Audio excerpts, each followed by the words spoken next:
queriam de primeiro assunto, se era Banco Master, se era uma coisa ou outra, e o primeiro assunto que veio foi eleições. Então eu vou encaminhar a primeira pergunta sobre eleições. Vamos lá. 22, presidente, foi uma campanha em torno da democracia com uma frente ampla. E depois nós vimos que houve uma tentativa de golpe, inclusive aqui onde estamos, teve uma destruição imensa, né, em toda a esplanada.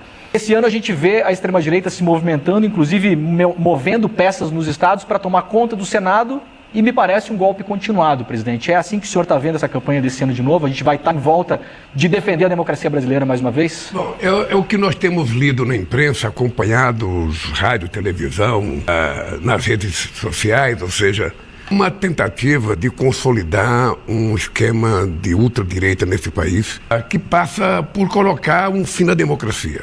Porque eles começam sonhando em fechar a Suprema Corte, sabe? Eles fecham, continuam falando que a urna eletrônica, sabe, permitiu que houvesse fraude, continuam desacreditando em tudo que é instituição que garanta o funcionamento da democracia. Então essa eleição, ela certamente será uma eleição que terá como ponto alto a defesa da democracia ou não democracia. E nós vamos ter que ter competência de explicar para a sociedade o significado da palavra democracia. Porque a democracia não é uma palavra abstrata, ou seja, só o direito do cidadão votar. A democracia é para o cidadão votar, controlar o seu voto e exigir que as pessoas cumpram com o mínimo de programa que foi a razão para qual a pessoa foi eleita. Então nós temos que tentar saber o seguinte: primeiro, nós precisamos defender a democracia tendo como significado o direito elementar de todo mundo ser cidadão de primeira classe nesse país. Sabe, cuidar da saúde do povo, cuidar da educação do povo, cuidar do emprego do povo, cuidar de aumentar a renda da sociedade brasileira, tentar investir o máximo que a gente puder em lazer, porque uma das coisas que faz com que as pessoas vivam mais e mais felizes é a pessoa ter acesso às coisas que eles precisam ter. Todo mundo quer ter uma coisinha a mais. E a democracia, quando a gente fala, não é só votar. A democracia é o seguinte: eu quero votar, mas eu quero ter direito. Eu quero trabalhar, eu quero ter uma jornada de trabalho menor do que eu tenho hoje, ou seja, eu não quero mais trabalhar 48 horas, 40 horas, eu quero, sabe, 6 por 1, eu quero, sabe, colocar o fim da escala 6 por 1, porque a juventude quer mais tempo para estudar, as pessoas querem mais tempo para ficar em casa. Agora mesmo acabamos de sancionar uma lei em que o homem vai ter direito a 20 dias quando nascer um filhinho, ou seja, ele vai aprender a lavar, trocar fralda, vai aprender a dar banho na criança. Tudo isso exige que as pessoas tenham mais cuidado. A parceria que tem que ter no casal.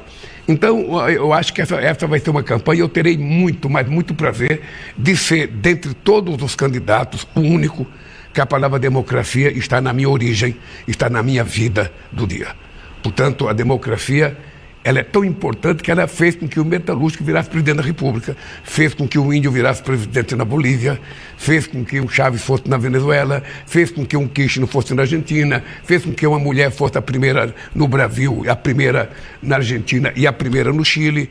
Então a democracia tem um valor inestimável e nós precisamos dizer: democracia significa garantir melhoria na qualidade de vida das pessoas. Presidente, bom dia, um prazer estar podendo fazer essa entrevista aqui, dando bom dia também para toda a nossa audiência.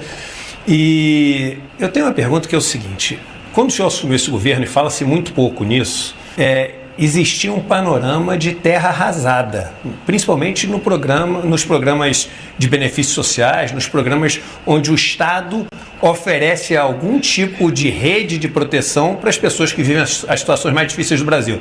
Estamos falando de farmácia popular, que foi um programa que praticamente deixou de existir. Estamos falando do próprio SUS, que não teve assim um olhar. E isso é importante, presidente. Sempre quando a gente fala de SUS, mesmo o nosso campo progressista tenta, não, porque o SUS é uma maravilha, temos que defender o SUS, temos que defender, é uma maravilha, mas temos também saber que tem gente que vai pegar fila para fazer uma radiografia que demora 6 meses, 8 meses, 12 meses. Ficar falando que o SUS são 1000 maravilhas mostra que o cara nunca teve que usar nenhum serviço público. Mas o senhor encontrou terra arrasada. E aí teve que, na parte de monitoramento da parte de meio ambiente, teve que refazer tudo aquilo. Na parte de farmácia popular, refazer. Na parte de imposto de renda, atualizar a tabela e não só, levar para R$5.000 a isenção. E tudo isso reconstrói o que foi destruído e cada coisa melhora um pouquinho a vida das pessoas. Mas muita gente cobra a marca do governo, ou seja, uma coisa que mude estruturalmente e para sempre essa realidade do Brasil, que é uma realidade de enxugar gelo e sempre ver as coisas, os ricos ficando mais ricos, os pobres cada vez com menos direitos. O que o senhor pensa em buscar como marca do governo, como a maior mudança estrutural que o senhor pode oferecer para o Brasil, se o senhor conseguir um novo mandato? Você primeiro falar um pouco sobre a tua pergunta anterior. Veja, na verdade, nós pegamos esse país, era um país de terra arrasada, efetivamente. Você não tinha mais Ministério da Cultura, mais Ministério do Trabalho, não tinha Ministério de Direitos Humanos, não tinha Ministério da Igualdade Racial, não tinha Ministério da Mulher. Você não tinha nada. O IBAMA tinha 700 funcionários a menos do que 2010. Só para você ter ideia. Então foi um trabalho muito árduo para que a gente reconstruísse. Foram praticamente 2 anos para reconstruir o país. E nós fizemos uma opção. Por isso é que nós criamos o lema União e Reconstrução, porque a gente não queria ficar falando mal do outro governo. Eu ganhei as eleições, eu tenho que governar. Eu não posso ficar só criticando outro governo, eu tenho que fazer as coisas acontecer. E nós fizemos coisas para acontecer demais nesse país. Eu depois, vocês vão receber o material, não vou ficar falando o número aqui, porque o povo nem consegue decorar todo o número que a gente fala. Mas eu vou passar para vocês um material que é importante vocês terem, porque só para você ter uma ideia, nós encontramos entre obras de escola, creche, escolas e hospitais, quase 6 mil obras paradas. No Minha Casa Minha Vida, casas que a Dilma tinha começado a construir em 2014 paralisadas, 87 mil casas. E para você reconstruir essa casa, tem todo um processo. É mais difícil até do que fazer um conjunto de habitação novo. Sim. Então, nós muito trabalho. E eu disse o seguinte, o ano de 2026 é o ano da colheita. Nós reconstruímos, preparamos a terra, plantamos. Agora, o que eu tenho dito? Para que eu quero um 4º mandato? Para que eu preciso de um 4º mandato? Ou seja, na verdade, eu tenho na cabeça de que é importante que a gente dê um salto de qualidade, porque a gente discute muitos efeitos e não discute a causa. Eu acho que está na hora da gente discutir as causas dos problemas brasileiros para a gente poder mudar. Na educação, nós começamos a mudar. Eu tenho, só para você ter ideia, nós vamos terminar o nosso mandato com 780 institutos federais neste país. Tinha 140 feito em 500 anos. Ou melhor, do primeiro, em 1909, até 2003, tinha 150. Nós vamos deixar 780, institutos federais. Nós, sozinhos, no nosso governo, Lula e Dilma, no PT, nós fizemos mais universidade, mais campo que toda a história do Brasil. Isso é um legado que vai ficar para o futuro, que começa a aparecer. Hoje eu já começo a encontrar procurador da República, já começo a encontrar advogado-geral da União, já começo a encontrar Defensoria Pública, pessoas que foram beneficiadas com o ProUni e com o FIES. Então isso já está acontecendo. Mas nós precisamos falar que Estado nós queremos daqui para frente.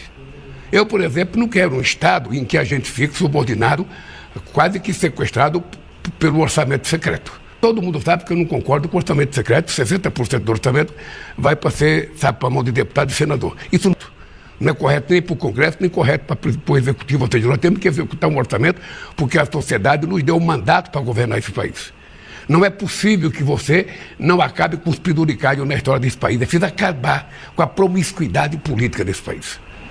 Os partidos vão ter que compreender que não dá para continuar assim.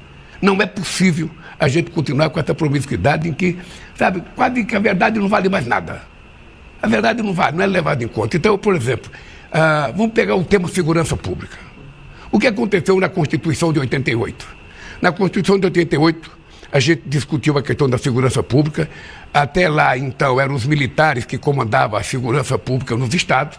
Nós fizemos uma reforma e colocamos a segurança pública na mão do governo do estado, em que a União praticamente não tem nenhum papel na segurança pública. Ela tem um fundo de 2 bilhões hoje para repassar para os estados e tem a Polícia Rodoviária Federal. E aprovou agora a lei antifacção, já sancionamos e eu estou querendo que aprove a PEC, porque eu quero criar um Ministério de Segurança Pública. Porque aí nós vamos ter que definir qual é o papel da União. O papel não tem que pedir autorização para o Estado para você poder fazer uma intervenção num crime violento, como o caso da Marielle. Se não fosse a Polícia Federal, a gente não tinha apurado aquele caso. Só resolveu com a entrada da Polícia Federal? Só resolveu. E tem outros casos, porque tem muitos estados em que as pessoas não chegam ao fim do crime nunca. Por isso é que diminui o número de homicídio. Porque as pessoas não apuram e não resistem. Então, o que nós queremos, na verdade, é fazer uma política de segurança pública muito séria, sabe? Aumentando o número da Polícia Federal, aumentando a inteligência, cuidando da nossa fronteira, aumentando a Polícia Rodoviária Federal, colocando ela para tomar conta das estradas e criar uma Guarda Nacional. Nós temos que ter uma Guarda Nacional para pronta intervenção, sabe? De bloqueio, em caso de uma facção tentar tomar uma cidade, um bairro, uma vila qualquer. Então, eu sempre disse, para o governo federal entrar na segurança pública, nós temos que ter uma lei que defina qual é o nosso papel.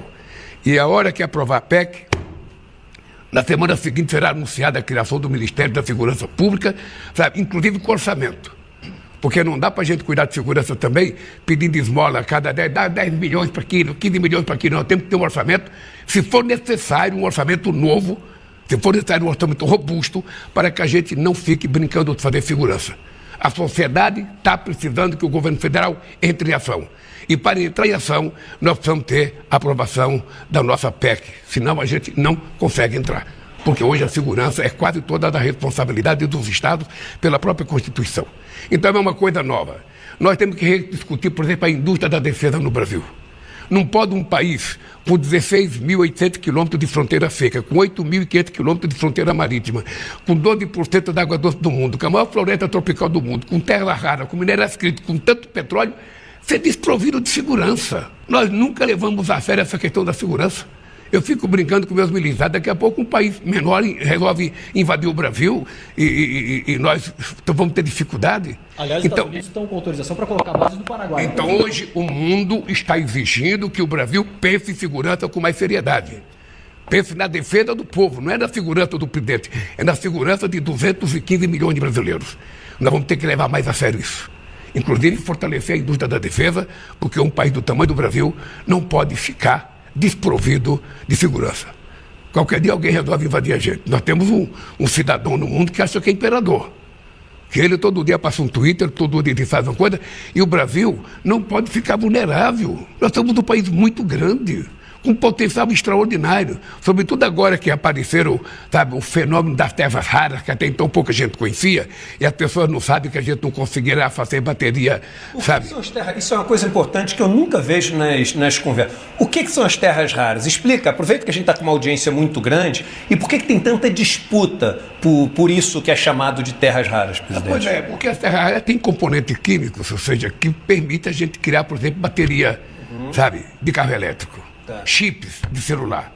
Ou seja, tudo que tem hoje digital vai necessitar de você utilizar terras raras. É uma espécie de minério, é um resíduo que tem na Terra. O Brasil só tem 30% pesquisado do seu território. E nesses 30% a gente tem 23%, é o segundo país do mundo. A hora que a gente pesquisar tudo, a gente vai ter muita coisa.